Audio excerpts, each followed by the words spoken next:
Recorded at the WNDU 16 News Now studios, this is the South Bend Tribune's Pot of Gold Notre Dame Football Podcast. Here are your hosts, columnist Tom Noy, Notre Dame football beat writer Mike Baradino, and WNDU's Jackson Neal. Would you sit still over there, please? The guy that can't sit still, that's Mike. Dancing music. Jackson's over here is laughing. I can't see him because of all this equipment that's in the way. I'm Tom. This is the Pot of Gold podcast, and we are talking number 5 Notre Dame. There we go. After the 23-13 victory at Texas A&M. We'll get into that a little later, but first we come up on the home opener for the Irish. You know how? How do you tell someone it's the home opener for Notre Dame football around South Bend without telling them? How would you go about that? I'll let you know. You know how you do that? Those things on the street lamps. Close. Yeah. The delivery of all the porta potties around campus. There we go. I've seen those around too. You drive around campus this week. We've been on campus Monday, Tuesday, driving over here today. The porta potties are everywhere. So once you see those blue porta potties arriving, it's football in season. Whitefield, in the Joyce Center, it is football season. So Notre Dame, as we said, 1-0. Texas A&M, they beat them. We'll talk about that in a minute. But first, we set the stage, Jackson. Let's set the stage right now.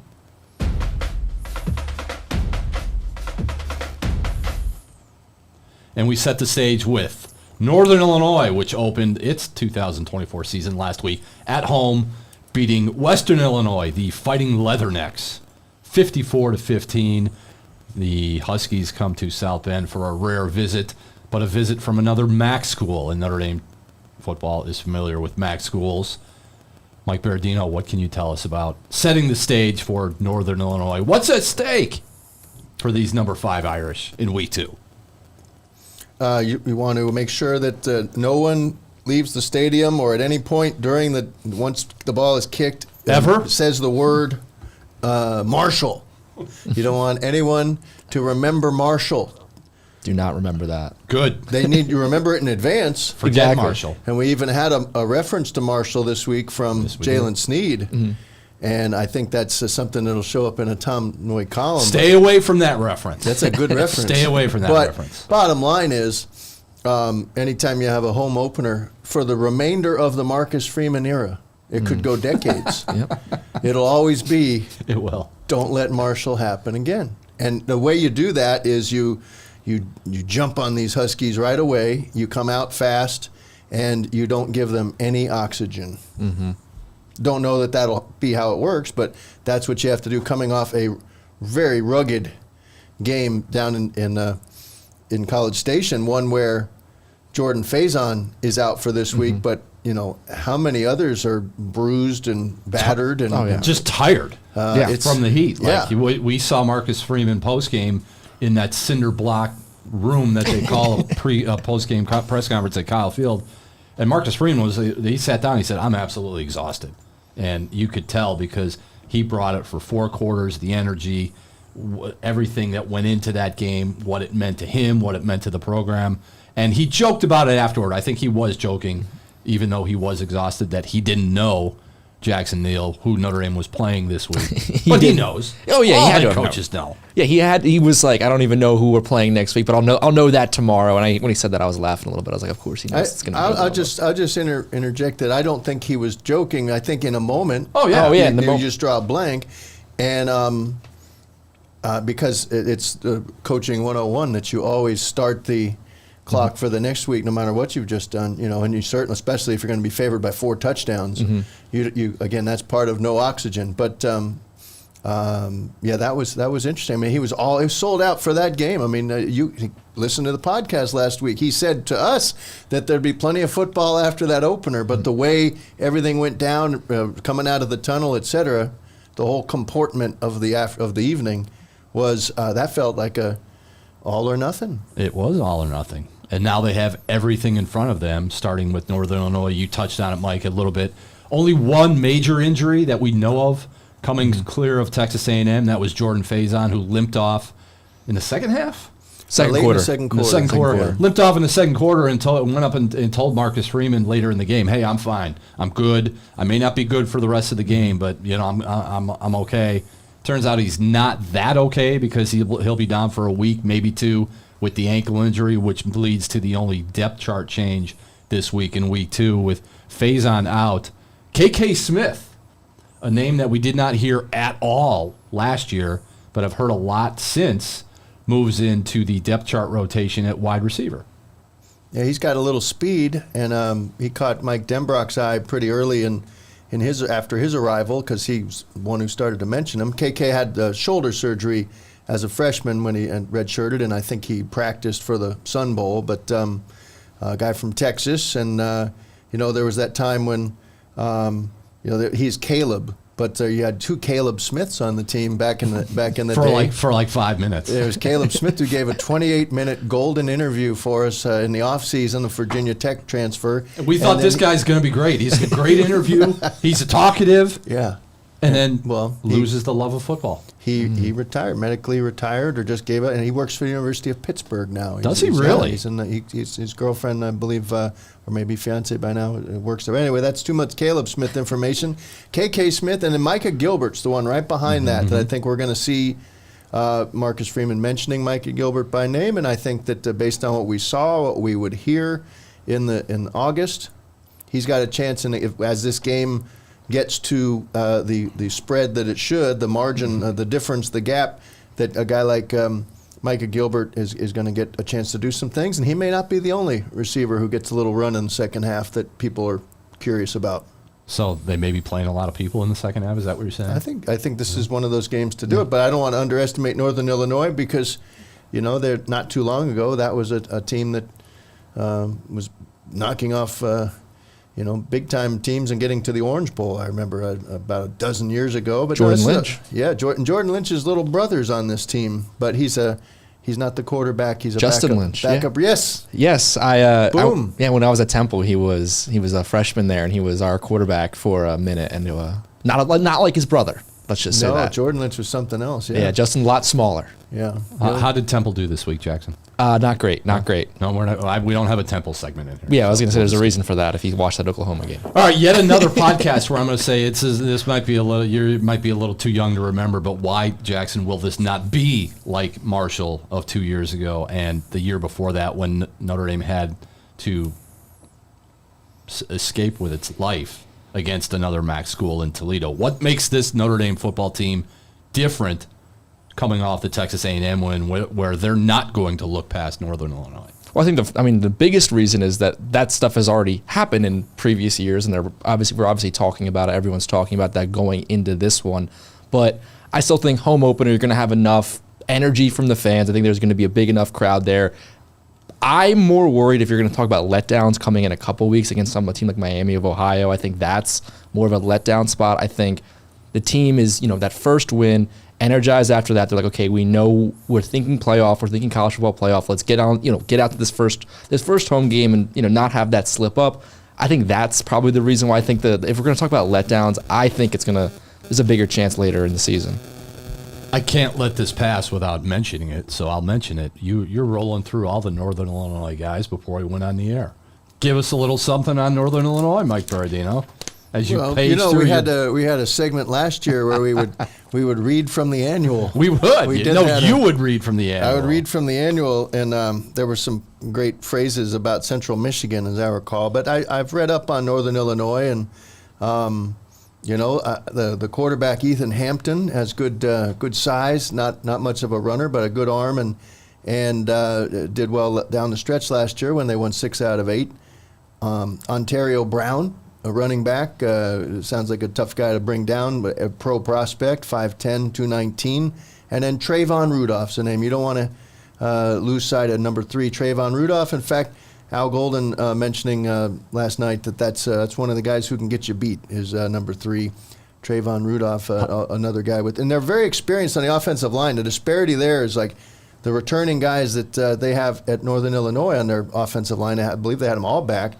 Something like 125 career starts.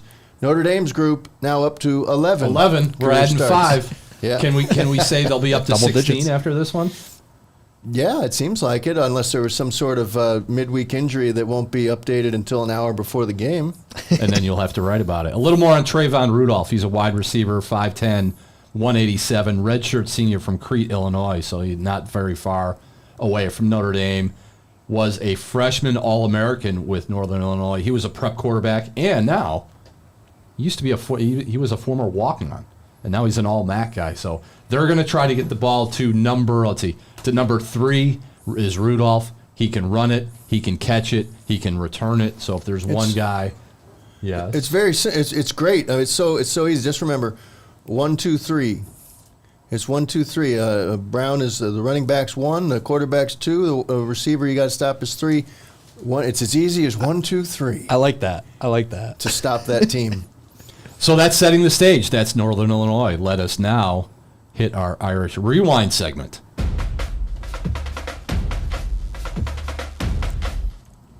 And, of course, if we rewind, we're rewinding back to the Texas A&M game where Notre Dame wins 23-13 in the heat, in the humidity of College Station. What did we learn about the Irish, Mike Berardino? Besides, what did we learn about this trip besides the fact that it's not very healthy to knock down a rack of ribs at 3 o'clock in the morning before you go to the airport?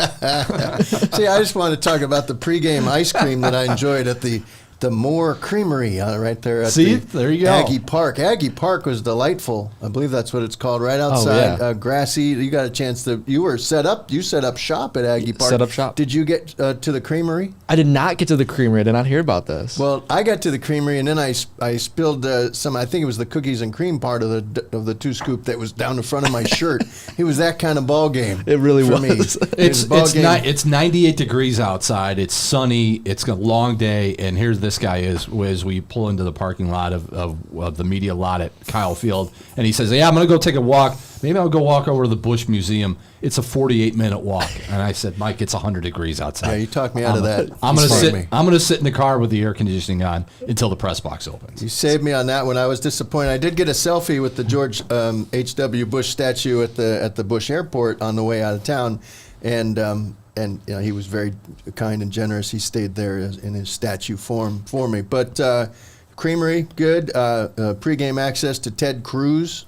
That was weird. That was good for you. I heard about that. I didn't make it in. Yeah, you boycotted him, didn't you? It was not that. Asking. He's like, "Where is Jackson?" I had some other obligations. Where's News Center 16? We can't start until News Center 16. He was upset. And but the thing I came out of that with, and it was just perfect, because I think anytime, if you saw the campaign, anytime an issue presents itself to any politician, it's a mess.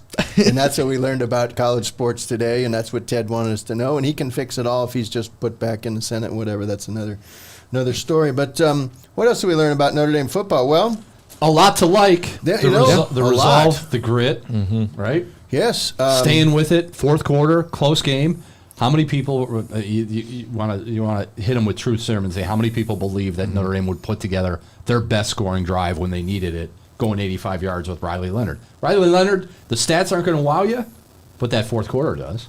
Yeah, he came up big when he had to, and Bo Collins helped him out with a very acrobatic catch along the sideline, and then a side judge named Jamal Shears was very helpful to Notre Dame, because he kept his flag in the pocket. Just gave a little talking to Bo Collins. But it was funny. Bo said last night how he could see the official was reaching for his flag to throw it for unsportsmanlike conduct. And it's not like, sometimes stuff happens in the pile of all kinds of stuff happens in the pile, but sometimes you can get it. There was a Texas A&M guy who did something that is probably banned on most channels. He did that in the pile. We saw that. It was not suitable for young viewers. But what Bo Collins did was just right out in the open, and the side judge was literally from me to Tom. Right there. And which is way too close. If I just went up and shoved you, Jackson. Right in the back. Right in the back, where you weren't looking, and you went, hey, Tom would object, I think. I think so. Or he might encourage me. I don't know. But give him one for me. Depends on the day. That was textbook opportunity for an unsportsmanlike. I went back and listened to the whole Mike Elko post game, the whole Mike Elko Monday, and it was not a topic. He did not moan about it at all, and good for him. They've moved on they're on to McNeese State down there. But that, if Notre Dame goes on and does the whole deal, that moment has to be part of it. Doesn't mean they can't overcome a second 1st and 25, because that's what came right before Jadarian Price's long touchdown run. Play before it, but they got half of it, and then he went nuts. But at that stage of the game, that was not what you were looking for, and Bo Collins owned it. He was great about it. He answered it in multiple ways. He laughed about it. Yes, no, like there would be a guy, if there was a different kind of kid there, he'd be like, yeah, I'm not talking about that anymore. And Bo Collins knew it was going to come up. Yeah. You asked about it. Somebody else asked about it. And every time Bo Collins was asked about it, it was like the first time. He wasn't like, man, I already talked about that. No. He laughed and said, I got caught up in the heat of the moment. I got caught up in the heat of the game. But as an old guy, as a veteran guy, as an experienced guy, man, I got to be better than that. And he owned it. It was great. Yeah, and this is a guy, you could see again why, you knew it already, but why he was one of the guys who just missed being voted captain. He was, if they'd gone 6 or 7, he's in there because he's a finished product there, and it's great to see him. He's coming off his own health challenges. He had a plantar fasciitis situation that ended his Clemson time, and he looked pretty good. He looked pretty fast, and he's going to be a weapon, and already is a weapon for Riley Leonard. And so what else did we learn? We learned that Anthony Knapp can for play. Sure. Anthony Knapp may be your answer long term. You asked that last week. Was this line something that we should get used to? Sam Pendleton even, after some spotty moments. A little shaky with Sam Pendleton. Early. Yeah. I mean, it was the naked eye, the 8th floor press box eye, even with binoculars, suggested that Sam Pendleton was letting free rushers go. But we learned more this week. Marcus Freeman, Mike Denbrock mentioning that sometimes the protections are told to slide. A guy, a redshirt freshman playing his first game, really, only they really know if those were his mistakes or they're just unfortunate. Very tricky to go against that front seven. So I think as they cheated death in that game. They cheated college football playoff danger, and now these guys can continue to build. But Anthony Knapp especially looks like a keeper. All right, we're going around the room. Jackson, we'll start with you. Give me one pro and one con from this Saturday's win at Texas A&M. Go. Definitely the pro for me is the running the football. I think both Price and Love, looked fantastic. The cuts they were making were just eye-popping, and both of them look like, completely dynamic running backs. That's my pro. My con, 158 yards passing. Riley Leonard, the throws looked spotty at times. There's a couple times I thought they were batted down at the line, and I watched the replay, and it was just hit the ground. I think that would be my one con, is that you're going to need to throw the ball a little bit better throughout the course of the season. Mike Berardino, one pro, one con. Benjamin Morrison's a pro. Connor Wigman's a con. Yeah. Is that okay to do it that way? Yeah, we can do it that way. A pro. I don't think anybody had this on their bingo card going into a place like Texas A&M. Mitch Jeter, 3 for 3. Yeah, he doesn't miss, Tom. He doesn't miss, but we really Mitch Jeter doesn't miss. We haven't seen that. It's one thing not to miss during a 5-period practice session. But he didn't miss at South Carolina. He doesn't miss. But it's another inside the 50 thing. Doesn't miss. It's another thing to do it at Notre Dame on that stage. So if there was a pro, and there were many pros, like you can go Adon Schuler, you can go Mitch Jeter, you can go Donovan Heinisch. Like Donovan Heinisch gave him some good snaps. Jalen Sneed. And Jordan Botello. And Jalen Sneed. Christian Gray. We're what? You're talking about coming out of there surging with confidence. That's what they're doing. It's like pick and choose guys. This guy played well. That guy played well. A con, I can't believe we've gone almost 19 minutes, 18 minutes, and nobody has mentioned the fact that they were whistled for 11 penalties for 99 Well, I wrote about it. I wrote about this week. But nobody's reading that on the podcast. Well, they should. Can't read They should be what reading you it wrote. now.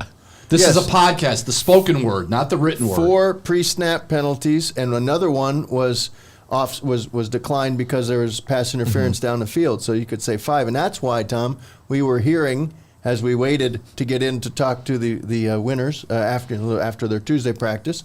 We heard a little bit of crowd noise piped in again. They're going to keep doing that, even though we're not expecting Purdue to be anything like Kyle Field. I think Mercedes-Benz is technically, when they play Georgia Tech, that's technically a neutral place.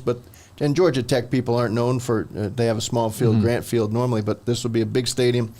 and of course USC, and I don't know, the Navy and the Army servicemen will be very loud. That's their enjoyment. But no, they want to make sure that they know how to stay set and not jump on offense or defense, because it happened 5 times. And the 11, still not the most in the Marcus Freeman area. Interesting. This is interesting to me that the 2 top ones in terms of penalties called in the Freeman era, both against Mike Elko teams. There you go. 12. I mean, you talk about chippy talking, a lot of talking. Both. Rock 'em, sock 'em. Both on Saturday nights, both on the road, both in stand your ground, regular kind of electric atmospheres. It was hard to really gauge how big the atmosphere was at Kyle Field because we're behind glass. When we're at Sanford Stadium a couple years ago against Georgia, open press box, hot Saturday night in Athens, you could feel the energy and the intensity. It was hard to do that upstairs and, like you said, the 8th floor of Kyle Field the other night. So, but it did sway. Yes, it did the 8th floor that was swaying. It was sway. Like it would sway when they got That's going. That's a real deal. A good thing they gave us that little piece of paper that said this is going to happen, because if I did not seen that, I would have been a little concerned. Yeah. All right, statement win, Jackson, or just another win? It's definitely a statement win. I mean, look at this schedule. This was the hardest game on the schedule coming into the year. If not the hardest, probably top 2. It's to get a win like that, especially the way they did it. You mentioned that drive. I mean, the best drive of the game for them coming at the most important time.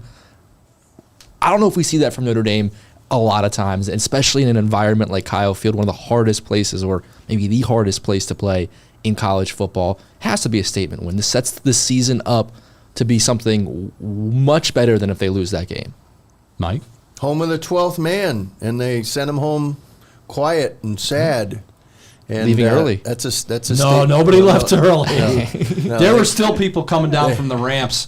Those circular ramps. I was that go all the way fighting down. against the tide. That's how I got down there. A lot of concourse time, not good. Well, even after all the press conferences, when we left the press conference room to get back up to the elevator, they were still coming down the ramps, and that was 40 minutes after the game, an hour after the game. So a lot of people in that place. 107, 315, and some of them are still on the divided highways getting back home in Texas, but not to Houston. Yeah, Notre Dame gets out of there. Couldn't ask for much more from the opener, and I think Texas A&M looks like a team that you figure with Elko, we'll make sure that win doesn't lose too much luster. Even playing in the SEC, I don't have their schedule memorized. I'm sure they'll lose a few more games, but it's not like they're just going to face plant. There's talent there. So statement win or just another win? I'm going to go both. For now, it's a statement win. What is that? Yeah, it said or. No, or. I make this up. I can go whatever direction I want. And it's a statement win for now. All right, right now as we sit here, September 4th, it's a statement win.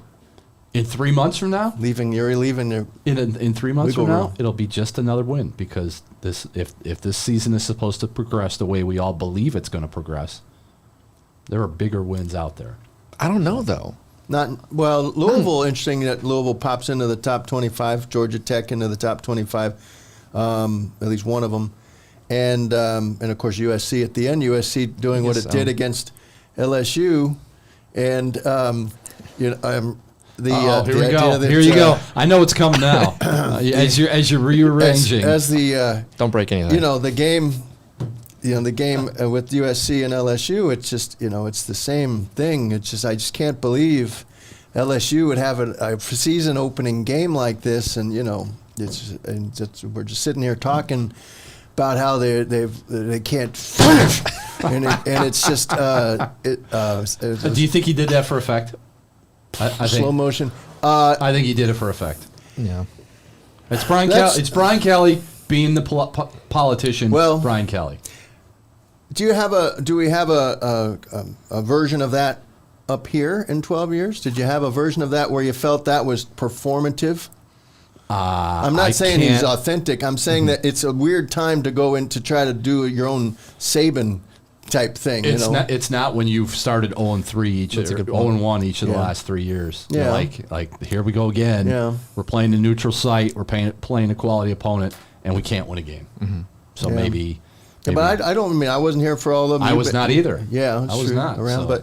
But to do something that seemed premeditated, like you're suggesting that maybe he walked in there, and a lot of people have suggested that maybe he walked in there knowing, the other thing is about 8 minutes in. I watched the whole thing. It was about 11 minutes. He was just droning on. He was very patient. He was post, it was a little, it was a tough loss. It was a tough loss. He should be disappointed. And he was doing his usual thing, throwing people, position groups under the bus or concepts, not necessarily by name. But and then that happened, and it's that's modern life in the spotlight is that they'll take the 2 seconds out of 11 minutes, and that's everyone just assumes that he pounded the table and walked out. Would have been more effective to come in, opening statement, boom, pound the table, walk out. That might have been performative. That would have been good. I think he was just it just happened. How about a pot of old? We can do that. Let's do it. All right. Again, we're not going to get anything from Jackson on this one because he wasn't freaking born yet. I don't know what we're going to get out of Mike Berardino on this one either because I don't know where he was on September 7th, 1991, which is 33 years ago on Saturday when Notre Dame rolls over the Hoosiers of Indiana, 49-27. Indiana led early, 10-7. Final first downs, Indiana 25, Notre Dame 24. Final yards, Notre Dame 578 to 418. Going into that game, Notre Dame players Demetrius Dubose, the late Demetrius Dubose, and Rick Meyer made headlines while because they were arrested for underage alcohol consumption during the week. Did not affect Demetrius Dubose. He had a touchdown on a 49-yard interception return. Rick Meyer 11-17 for 209 yards with 1 touchdown. Also ran for 50 yards on 6 carries. And now Notre Dame team doctor Brian Radigan recovered an onside kick in that game. How about that? How about that? How about that digging deep? There we Digging go. deep for that one. And why is That's this? not on my show notes. No, I hide all the good stuff off the show notes so I can Look at you just pulling that out of thin air. I think that was the game where Doc Radigan. I just think. Yeah. And also, that was the game where tight end Irv Smith carried like 17 different defenders. I have seen that clip, I believe. From 15 yards, and actually I think it was only 3 defenders. So the last 15 yards for a touchdown. And why in the world are we picking Notre Dame beating Indiana 49-27 33 years ago on Saturday? Because that was the first Notre Dame home game to be broadcast by NBC in a partnership that now spans 33 years and has been recently agreed to be extended through 2029. So there's your pot of old. Notre Dame, Indiana, September 7th, 1991. Anything to add, either of you? I think I might have watched that from Hoboken, New Jersey.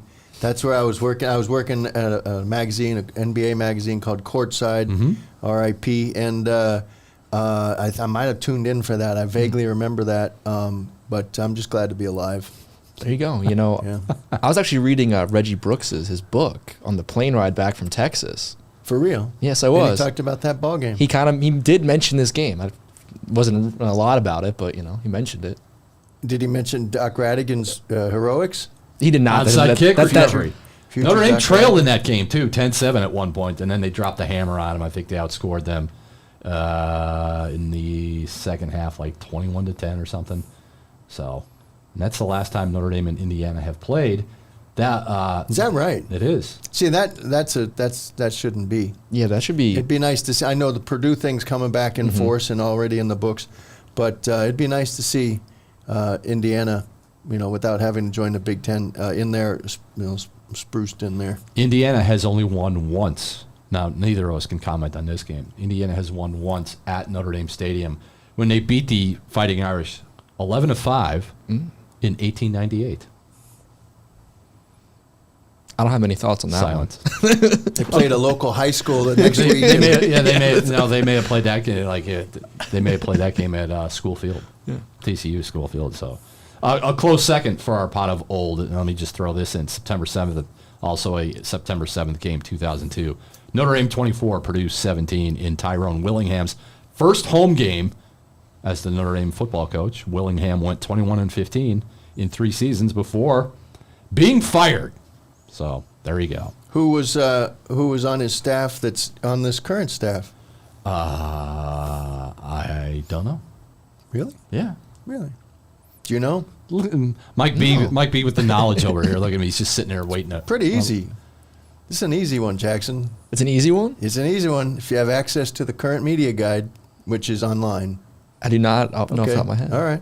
Well, Mike Denbrock was on that staff, I believe 02, 03, 04, all 3 years, yeah. And his first incarnation here, and then he ended up with Willingham out at Washington, University of Washington. And then, of course, this is the third time at Notre Dame for him. He also had the period with Brian Kelly here. But, yeah, I'm a little taken aback that I'm the only one of the 3 that had that, and I'm proud now. I'm gonna sit on that victory for a while. Well, I was a hoops guy in 2002, okay, so right. there's my explanation. But young Mike Denbrock was there, coaching, I think, offensive line and tight ends, I believe, at the time, and in the Willingham era got up to a raving great start, right? Was it 8-0, I think? Yeah, and then it all crashed and burned, and there he is out the door. Sorry, 3 years later. Yeah, he just came off I believe he's just recently came off the college football playoff selection committee. So he's going to have to buy his own snacks now for a while. But, yeah, pretty good pot of old there you put together for us. And, yeah, Purdue will be going. I thought you might save that one though. It's because of the date. I see it's the date. Oh, yeah. I didn't even know how it worked, but that's the significance of it. The weekend, the date. The actual date. Yeah. Maybe we'll have a pot of old where Jackson was actually born. I was born for that 2002 game. But that was only our close second one. There you go. So that's the pot of old. We'll take a break. We'll come right back with our guest spotlight. We'll talk to Tom Lemming of the Prep Football Report right after this here on the Pot of Gold. And our guest spotlight this week, a friend of the program, Tom Lemming, the godfather of football recruiting analysts, Prep Football Report. Tom, good to see you again. Yeah, it's good to be back on, guys. All right, I'm not going to bury the lead. When December rolls around, this recruiting class winds up, will it include one Deuce Knight? I never thought it would, but you got to keep your fingers crossed. I thought when he committed last September, it's awfully tough for Notre Dame to keep a ball player from the deep south, and he's from a rural area in southern Mississippi. And I think once the money starts being tossed around, NIL stuff with Ole Miss and Auburn, it's tough for Notre Dame to keep up with the money schools down south. And he's awfully far away from home also, if you're talking about Notre Dame and southern Mississippi. Auburn's a lot closer, as are a lot of other schools. So I always thought him and C.J. May at the time were just long shots. And I not to question Notre Dame's decisions with quarterbacks, but I always thought you should go after a guy that you have a better shot of getting. You know, they've struggled at times with guys that way, and especially now with NIL money. So I think go after a guy that looks like it's more comfortable at South Bend than Deuce Knight is. How much do you think, Tom, that it may have cost them, say, with like Derek Meadows and some of the other high-end wide receivers they had on their list, that maybe the Deuce Knight tea leaves were shaken out the way they were in the last few months, and maybe if there had been a more stable, predictable guy at the top of the class quarterback-wise, maybe they hit on some of those guys? That's a good question, because I think that is true. Quarterbacks now are the lead guys when it comes to recruiting, as much so as the position coach. And I think he was recruiting running backs, wide receivers, but I don't think his heart was in it. And he really wasn't working those guys like C.J. Carr had done his year, and most quarterbacks do nationally. That was an indication that perhaps they're all wasn't Deuce Knight and the Notre Dame era. So you're right, that's a good question. I think, of course, you get a quarterback that's completely 100% behind your program, and he's got tools like Deuce has got. I think that would have definitely brought a few more top-notch wide receivers to South Bend. Notre Dame currently has a top 10 recruiting class ranked at one service at 9. What do they need to do to get any high? Can they get any higher than can they get into the top 5? No, not top 5, but they can get a couple of linebackers. If they lose Deuce, they'll fall out of the top 10, and it'll be more like a Brian Kelly type class.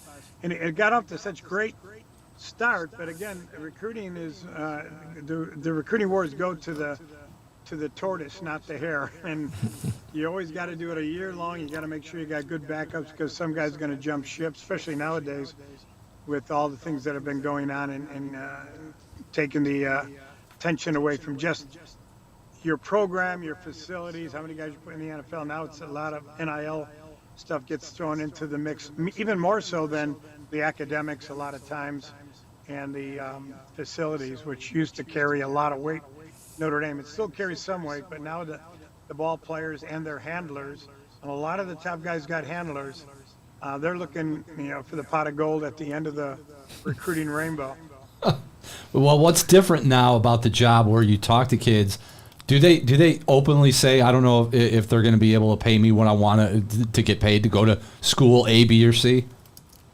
They're pretty smart about it. I just had the top 80 players in Texas meet me. I worked on for 4 months to get them to meet in College Station before the Notre Dame game, and we had 80 of them show up, which 80 out of the top 86, which it was a great showing. And I did talk to a lot of the big names. And I do know that NIL is a priority for a good number of them. No one talks education anymore, if I notice. When I ask them about things, it's about facilities, how many guys are putting into the NFL. And that used to be Notre Dame's big thing. It still is. But a lot of the ball players now are just more concerned with how many guys you're putting into the NFL, how you're developing that position, and NIL money. That's the last couple of years. And Marcus is a great recruiter. He's got a good staff. It's a matter of they're going with the flow now. And I think Notre Dame's not going to be short of NIL money.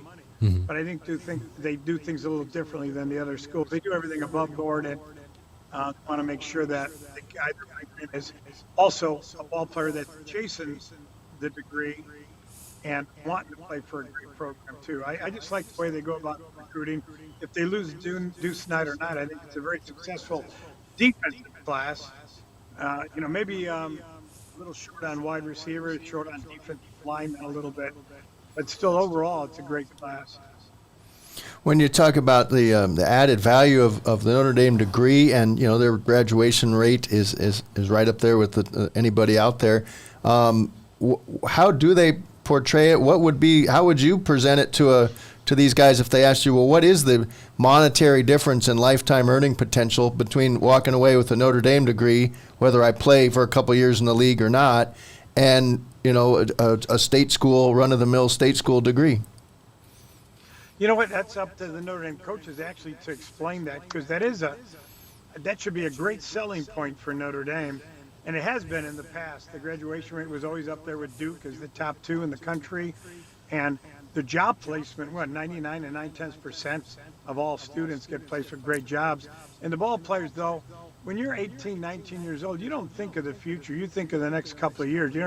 It is good to say you look into the next 40 years, but very few people have that in them that they're going to say, oh yeah, I got to look. They're all looking for the quick fix when it comes money-wise, because it's there now with NIL money and the way people are throwing it. And the way other schools recruit now, they use that as their number one weapon. We've got associations that could bring in, get you this and get you that and get you that. Who knows if it's all true, because there have been a lot of ball players disappointed over the last couple of years. But again, it seems to be the main thing now. But although Notre Dame still uses it, there are academic kids out there, and Notre Dame is one of the schools that they zoom in on now. Because as far as academic schools, Notre Dame's at the top. Stanford, for a while, had been giving them a battle, but right now Notre Dame's in control of the academic schools. So it all comes down to really just them pursuing this super. They rarely get a top 50 player because of NIL and because of other things. But I do think that they have a shot at it nowadays with some of the top guys, and it's just a matter of coming down to the perseverance. I always say it's personality and perseverance of the assistant coaches. Each guy takes a lot of pride in his own position and bringing in great players. They've done, the last 3 offensive line coaches have done very well. Quinn and Harry did a great job. Rudolph looks like he's doing a good job. Tight end wise, you never have to worry about. Denbrock's an excellent recruiter. running back coach, one of the best around. But the key guy is Mickens. He's done a fabulous, and Al Golden, Al's always been a great recruiter, but Mickens has done a fabulous job recruiting secondary players. And if you remember, just 3-4 years ago, wasn't that great? So all of a sudden now he's got up and he's developing himself as a name that should be reckoned with when it comes to looking for head coaching positions. What's Mike Brown like as a recruiter, or too early to tell with him as the wide receivers guy? He always had a good reputation at Cincinnati, the 1 year at Wisconsin. I think it's too early to tell with Notre Dame. He's now at a super big school, and there's a big difference recruiting for Notre Dame, Georgia, Alabama, Ohio State than there is recruiting for Wisconsin or Cincinnati. So it's just a matter of him working his way into one of these powerhouse schools as a recruiter. But I don't think Marcus will hire a bad recruiter. I think Marcus understands the importance of it, as do all the great coaches. You know, I had a couple years ago on my show a Mount Rushmore of the best recruiters over the past 45 years since I've been doing this. All of them knew, and it was Nick Saban, Urban Meyer, Pete Carroll, Bobby Bowden, Phil Fulmer, Mac Brown. And the key was, no matter how good of a coach you are, you win with impact players. And Marcus is very much aware of that. If you want to win a national title, you got to recruit impact players. It doesn't come all down to coaching, although obviously that helps developing the players. But you got to land the impact player. Nick Saban was very much aware of it. And now with NIL, he jumps out right now because he understands that recruiting has changed. And he probably was at an age now he didn't want to put a lot of time and effort into adding to his already stressful recruiting routine. Deuce Knight could be an impact player if he signed with Notre Dame. If that doesn't happen, who's maybe a one or two impact guys out of this 2025 class that you can keep an eye on down the line? I would look at, I'm trying to think of offensive linemen, all three. The black kid's gotten the 5 stars, but all three of them are outstanding. Flanagan is outstanding as a tight end. I think he's a guy that people, because he's up there at Green Bay, a lot of people don't realize that this guy's a great athlete. 3-sport star. His dad was a star. His grandfather was a star. His dad was one of my 1989 All-Americans. So I do think that Flanagan's going to be really good. And I think running back-wise, I think they could surprise people. They're not great. Wide receiver is sort of pedestrian. They got some good DBs coming in. But so I think, they've got some pretty good ball players. But I really think they need help along the defensive line and wide receiver next year, and those are two positions they probably should really focus on. The kid from Chicago, Dominic Kulak, is sort of a Swiss Army knife. I really liked him as an athlete, running back, tight end, linebacker, defensive end. He could even play safety. He's a big-time ball player that I think a lot of people are going to like. The fact that Tom Lemming, the fact that this first game not only was a marquee win on the road and it just puts Marcus Freeman back out there, the personality, the likability factor, but that might help reverse some of the recent setbacks. But the idea that they were getting true freshmen right out there. Anthony Knapp, left tackle, coached him up, ready to go, does great. Kingston Viliamu Asa, about the 5th number of snaps among the linebackers, but an impact guy already. Leonard Moore on special teams, Bryce Young on special teams. The fact that with the sales pitch to these guys is not come and be developed over 3 to 4 years, but we might get you on the field by September, a la Ben Morris and Michael Mayer. How much do you think that resonates, and is that something that's improved here at Notre Dame just since Freeman took over? Smart putting these guys on the field because the kids do look at that. And you're saying, look how many freshmen we're playing. We're not going to have you come and say, you're right. A lot of these ball players, especially the real good ones, they don't want to be developed. They think they're developed already. That's why so many of them transfer when they're not starting right away. So that's a great promotional tool. You're playing a lot of the freshmen. I do the Butkus Award for high school. He was one of our 2 finalists, actually. We gave it to Sammy Brown, but he could have won it just as well. And I think he'll be a number 1 draft choice in 3 years. I think he's that good. So you'll see a lot of the freshmen. Bryce Young, I knew Bryce as a freshman when he was a lot smaller. His dad, Bryant, was one of my 1989 All-Americans in the same class as Flanagan and Bettis. And Bryant was telling me, he's just got to develop. And I watched him over the last 3 years. He's gained a lot of weight, strength. He's got the leverage. He's got the gift as a defensive end. and I think he could come in and play right away also. By next year's start, I think he'll be just developing. He's a smart ball player. They do have a lot of talent on defense. What they do need is, maybe more impact inside defensive tackles once these two guys graduate, and then some wide receivers. So it's year to year thing, and where you need the most help. I think even if they lose Deuce, they're sitting pretty good at quarterback, and they'll just have to bring in another great one the next year. But I like the Grubbs kid, and C.J. Carr obviously is good. Steve's good. All of them are big-time quarterbacks, particularly with Gino working them, because Gino, I think, is an outstanding coach, and then Denbrock is an outstanding coordinator. They got the right people in place. So once you lose one guy, you'll pick up another one. I don't think Notre Dame fans should worry if Deuce leaves. If he leaves, it means he doesn't really want to be there. And who's to say if he signed with Notre Dame and he didn't start next year, which he probably wouldn't, he'd leave anyway. So sometimes you don't want guys that don't want to be there. I saw him his first couple of games last year. He's talented, but he looked horrible in a couple of games until he went back to Mississippi. But at Lipscomb, he didn't do very well. So he has to be developed. He's got a big-time arm. He can run. He's big, but he's not a ready-made quarterback. He won't start next year at Auburn unless they promise him the position. And if they do that, they could be in trouble. You mentioned the Bettises, the Flanagans, the Youngs. You're covering these guys, these kids as recruits after you covered their fathers. Doesn't that make you feel old, or does it keep you young? No, I am old. I've done this now. This October will be 46 years since I started. Took my first drive in October. Dan Marino was part of my first trip, which was Chicago to St. Louis, to Indianapolis, to Cincinnati, Columbus, Pittsburgh, New Jersey, Detroit, and home. That was back in October of '78. So it's been around a while. So I enjoyed the travel. I just, like I said, I just drove 3,000 miles in 6 days. Spent time down in College. Mike Elko's a friend, so that's why I told him I would do that. And Notre Dame, I think, offered 18 of those players that were there Saturday. At least that's what they were telling me. But I had them from 12 to 4, and then A&M sent buses to the high school to pick them up and took them right over to pregame. Mm-hmm. And it was what a great group. I mean, Texas is obviously a great state, but having almost every top player for 26 and 27 there was great for me.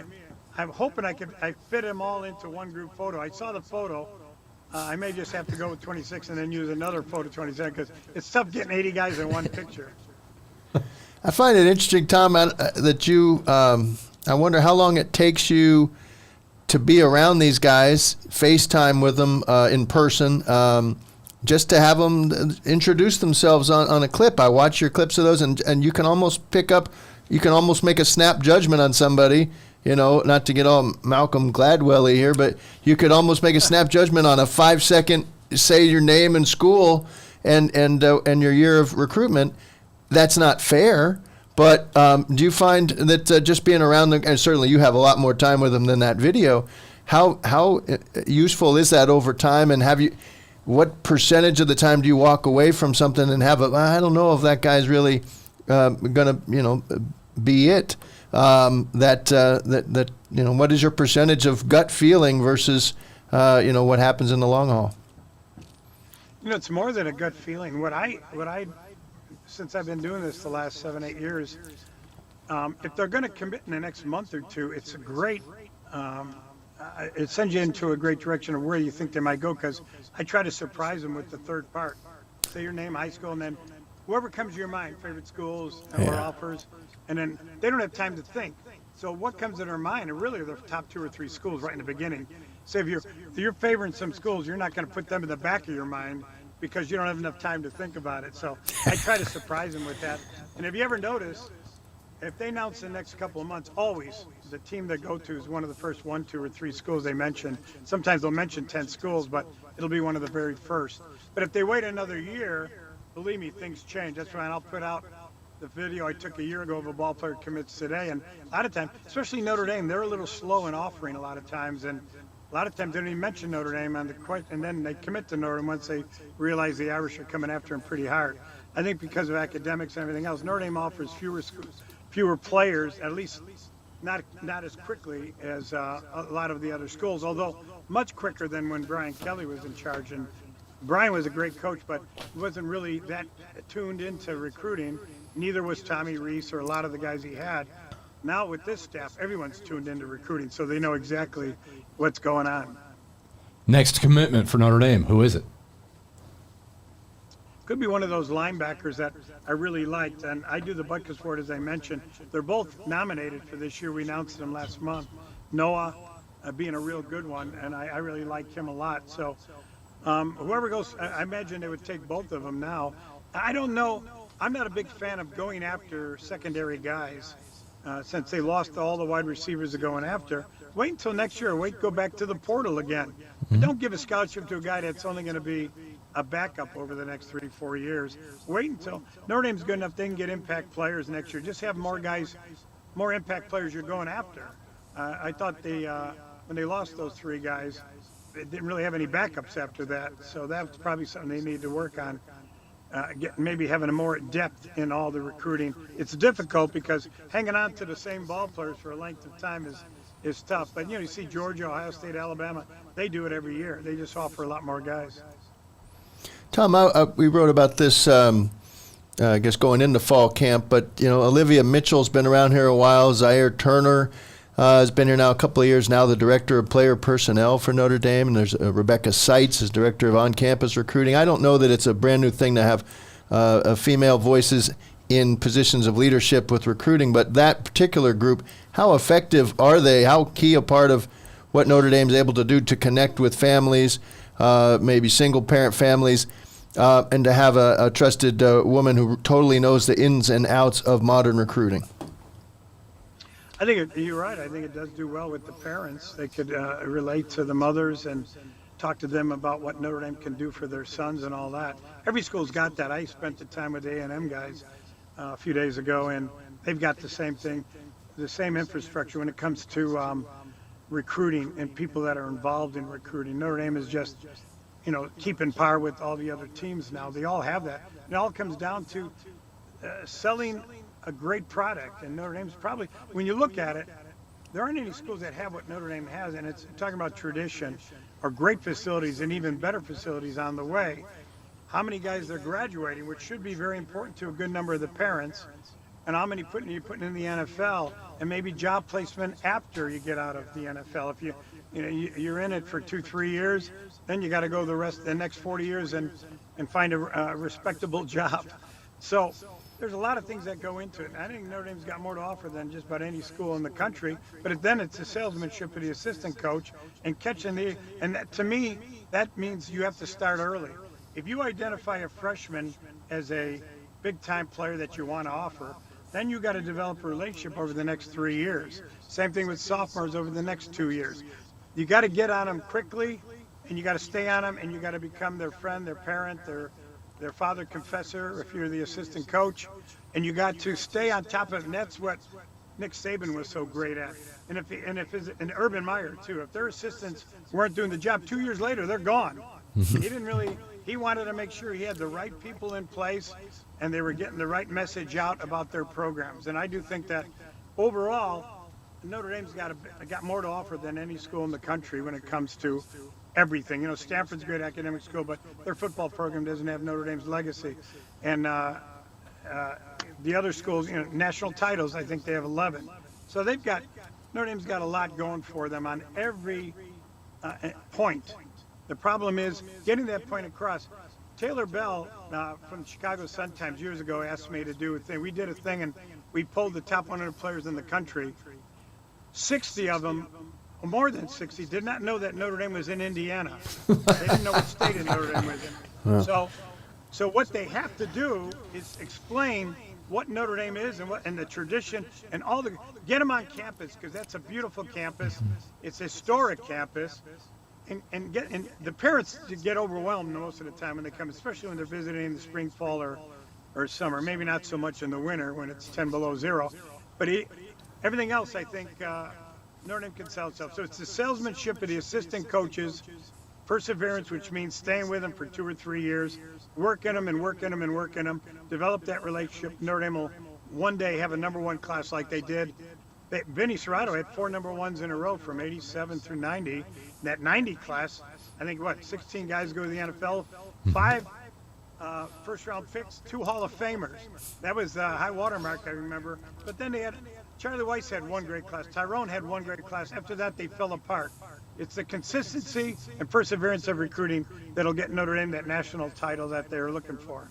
During your time, the best Notre Dame assistant coach who was a recruiter, who would it be? Well, Vinny Serrato wasn't a coach. Right. But he doesn't count. Vinny doesn't count. Yeah. And Bob Kamel, the same thing. Bob was in-house. But the best recruiter was Dave Roberts. He was only there 2 years, but he brought in that great Randy Moss class. And some people don't realize, it was a number 1 class, but Moss was part of it at the beginning. Javon Kearse would have been part. They had 2 scholarships left the night before signing day. I was talking, Dave Roberts had recruited half the class. And I remember talking to him, he called me up and he goes, I just got Javon Kearse to commit. So he asked me, and I called Kearse, and it was true. But then Notre Dame turned him down the next morning because Joe Moore, who was one of their weak recruiters, good coach, but he didn't want to recruit. Joe Moore had a guy, Biff Poggi, who's now the head coach of Charlotte, played for him at Pitt, played for Biff. He was a coach at Gilman High School back then, and they wanted a kid named Mueller. Alex Mueller. He wanted an offensive lineman coming in. So they had 2 left. Moss had already committed long before he announced. So they had to hold that back, and one was for him. So then Holtz overruled it, said, let's go with Joe Moore's guy, Mueller, and they turned down Javon Kearse, and he left. They made some mistakes. They turned down Bob Whitfield. They turned down Tony Baselli over the years that both wanted to come to Notre Dame. But for the most part, like Vinny Serrato did a fantastic job. I teased him about Baselli and about Whitfield, who called up Notre Dame and committed with his coach, and they ran out. Back then it was 30 scholarships, that late 80s. And I knew that because Vinny called me. Then he said, hey, guess what? Whitfield just committed, but I couldn't take him. I go, they had a linebacker named Nick something who wanted to visit UCLA and maybe switch. I said, drop him, take him. So he called back, and Whitfield and his coach had just called Stanford after Notre Dame turned him down. And I got that from Vinny. But then I ran into Whitfield a few years ago with his son out at UCLA, and he said, it's absolutely true. Me and a coach called. The number 1 player in the country, Bob Whitfield, wanted to commit to Notre Dame, and they turned him down. So they made a few blunders, but for the most part, they did great. Tom, for our listeners who want more of Tom Lemming and the Prep Football Report, where can they find you? Tom Lemming, prepfootball.com. And that's, I think, my Twitter handle's the same name as my TV show, Lemming Report. So it's at Lemming Report or just Tom Lemming, prepfootball.com. Always great to spend time with you, my man. Appreciate it. We'll talk to you down the road. Sounds good, guys. Take care. Good luck on Saturday. You got it. Thanks, Tom. That's Tom Lemming. He's the godfather. He's the best. Unbelievable. This is our Speak Up segment of the show where we answer the question of the week from our readers.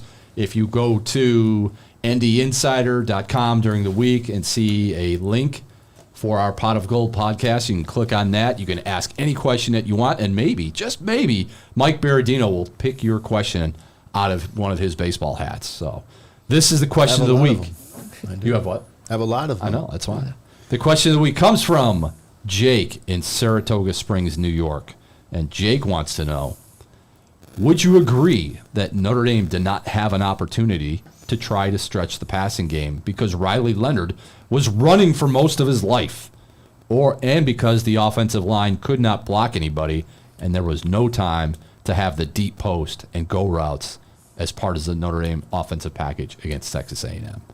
Mike B., what say you? Could you repeat the question? You're not listening again? That was a multi-part question. You need to listen. You lost me at like the first double negative. Would you agree? But thank you. We appreciate the question so much. In Saratoga, we'd like to know who he likes in the 5th on Saturday.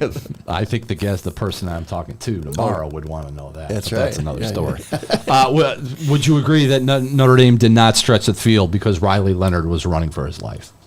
Well, I think Mike Denbrock spoke about that a little bit, about how he went about protecting a young offensive line, an inexperienced line, and a lot of that was quick access throws, especially when they got it. They really wanted to avoid 3rd and long, but when they got into 3rd and long, they made sure that they didn't ask that line to protect for more than a second and a half. against a ferocious front that had Nick Scorton coming off a 10-sack All-America season. You didn't hear much about Nick Scorton. Except when he got hurt, but he was able to come back. Yeah, I mean, that's a guy who's going to play on Sundays, as they say, and Mondays and Thursdays. But Wednesdays too this year. Oh, wow. And Fridays, as long as we're at it, since Green Bay is opening in Brazil on Friday. Yeah, so you can't even say. They even took that away from us. Just say he'll play every day of the week. I can't even say he'll pay for play because they're doing that, or he'll play for pay. There you go. Because that's already happening. So just say he's really good. It's a miss. Yeah. But so what they did there, Jake in Saratoga, is I wouldn't, and Marcus Freeman pushed back on Monday when someone mentioned in our press corps, well, obviously it's not Riley Leonard's strength to throw down the field, and Marcus Freeman said, no, I have plenty of confidence in him being able to throw the deep ball. It's just in this game it called for quicker, shorter passes. There's no doubt that there were times he was running for his life. He took too much punishment, without a doubt. You cannot have free rushers coming in there. When Mike Denbrock made a good point, and looking back, he'll make plenty of good points while he's here. He's a guy's savant. But the idea that anytime they went empty backfield, they had a hard time because there was disguise on that front seven, and they were able to send people just unblocked, and we're actually very fortunate. Forget the targeting, just regular old pressure. It was a tough night, and Leonard took the hits, and that's one of the ways that he built up even more respect from his teammates. Down the field, I think you're going to want to see. Where was Chris Mitchell? Not much Chris Mitchell. Or Jaden Harrison. Yeah, these are guys. Yeah, Jaden Harrison, a little bit of in a bubble screen situation, but these are supposed to guys who can get behind take the top off the defense, and this would be a good week to try it out. Of course, that was my big thing was the Chris Mitchell. Where was he last week? I mean, maybe you're right. There was multiple times you saw Leonard have the free rusher come in his face. You're not going to hit someone down the field when that's happening, but the lack of Chris Mitchell involved in the offense, that was very surprising to me. I kind of thought of him as going to be the guy that's going to make the receiver that's going to be making the biggest plays, and then he really was nowhere to be found. Chris Mitchell on Saturday against Texas A&M, 1 catch for 12 yards. And Jaden Harrison on Saturday against Texas A&M, 2 catches for 4 yards. So a little bit of work that needs to be done still with those two guys. And again, that's the first week. That's the first time everybody gets to see exactly what this offensive line is, what the quarterback is. You're doing it in front of 107,000 people, loud crowd, high-stakes game. I don't know how many shots Mike Denbrock wanted to take, but to say, yeah, Riley Leonard took some shots, but for Jake, for you to say he's running for his life, you look down on the final stat sheet and see how many sacks did Texas A&M have? 0, right? Yes, that's right. Zero.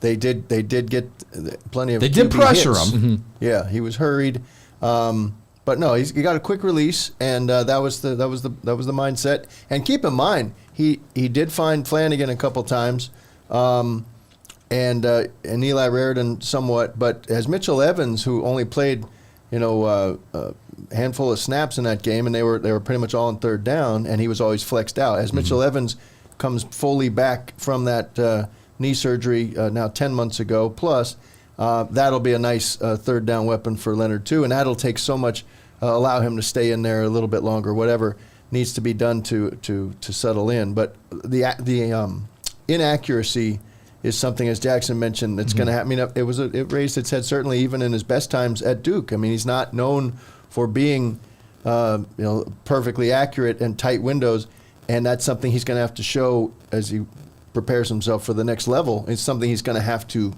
add to this toolbox in order to run the table or get all the way to January. Yeah, there was a couple balls that were just skipping through the dirt towards receivers' feet, where I was wondering that. Well, he's trying to avoid, like Marcus talked about, avoid what was the term, the something like debilitating mistake. But and that's such a push-pull, Tom. How do you feel about anytime you hear the head coach? I mean, because his whole demeanor was to free them up. It's on me. No matter what mistakes you make, everything's great. We all love you. Let it rip. And it worked out. And then, except he, as a defensive coach, at heart, a defensive coordinator, you always hear him come back to, protect the football. Number one thing. Well, the first thing he did is he protected the football. Yes, Yes. But if you want to have a game-changing modern offense, if you go out and get a quarterback like Riley Leonard, you've got to say, we'll live with, those 50-50 balls that don't go his way. We'll live with it. We're gonna be aggressive. Be aggressive. He wants to be an aggressive coach on fourth down. That was great with the runs.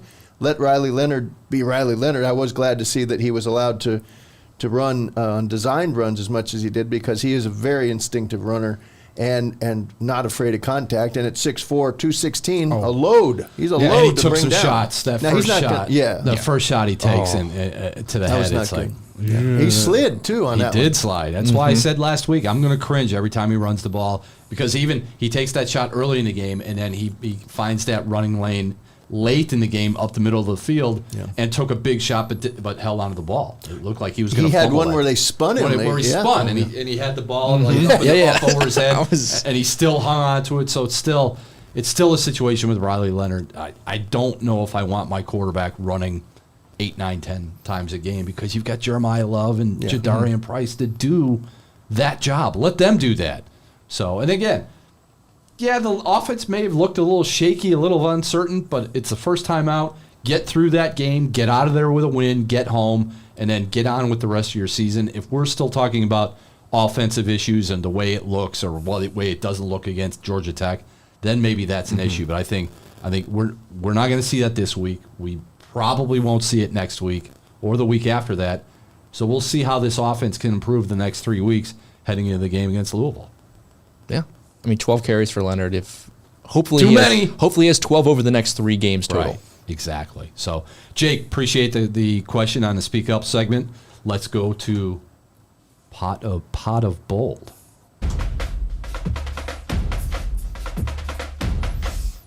Pot of Bold, real simple. One hot take, one game score prediction from each of us as we close out the show.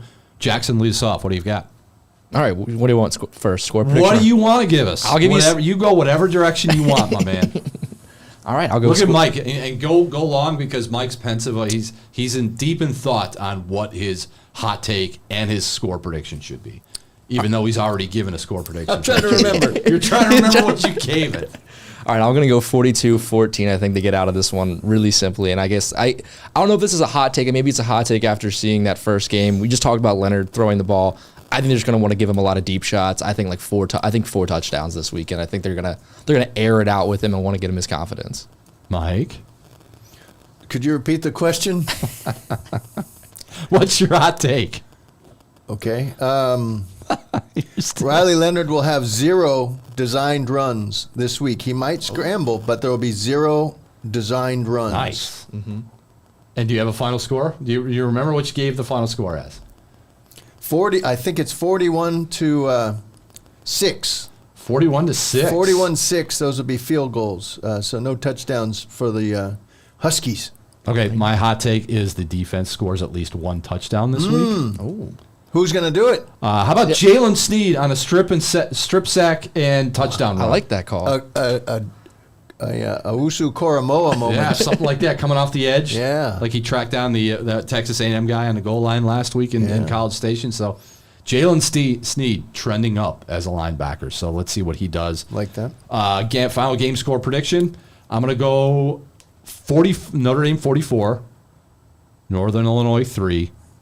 This week, we see how dominant this offense can be, and we continue to see how dominant this defense currently is. So it's 44-3 Notre Dame.